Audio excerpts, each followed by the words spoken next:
Muvattupuzha നഗരസഭയുടെയും general ആശുപത്രിയുടെയും സംയുക്ത സഹകരണത്തോടെ ഇതര സംസ്ഥാന തൊഴിലാളികൾക്കായി സ്ക്രീനിംഗ് ക്യാമ്പ് സംഘടിപ്പിച്ചു.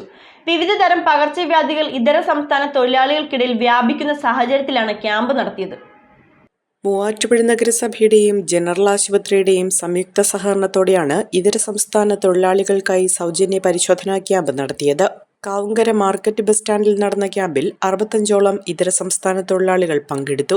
എറണാകുളം ജില്ലയിൽ പ്രവർത്തിക്കുന്ന മൊബൈൽ ഇമിഗ്രന്റ് സ്ക്രീനിംഗ് ടീമാണ് പരിശോധനകൾക്ക് നേതൃത്വം നൽകിയത്. തൊഴിലാളികളിൽ നിന്നും ശേഖരിച്ച സാമ്പിളുകൾ ഇവരുടെ എറണാകുളത്തുള്ള ലാബിൽ പരിശോധനകൾക്ക് വിധേയമാക്കും. തുടർന്ന് 3 ദിവസത്തിനുള്ളിൽ റിപ്പോർട്ട് അതാത് ആരോഗ്യ കേന്ദ്രങ്ങളിലെ ഉദ്യോഗസ്ഥർക്ക് കൈമാറും. ജൂനിയർ ഹെൽത്ത് ഇൻസ്പെക്ടർമാരായിരിക്കും തൊഴിലാളികളെ പിന്നീട് നിരീക്ഷിക്കുകയും ചികിത്സകൾക്ക് വിധേയമാക്കുകയും ചെയ്യുന്നത്.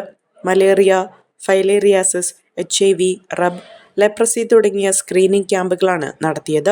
നഗരസഭാ vice chairperson PM Abdul Salam, ആരോഗ്യ standing committee chairperson Rajitha P എന്നിവരുടെ നേതൃത്വത്തിലാണ് ക്യാമ്പ് നടന്നത്. Mobiles, PO junction, Muvattupuzha.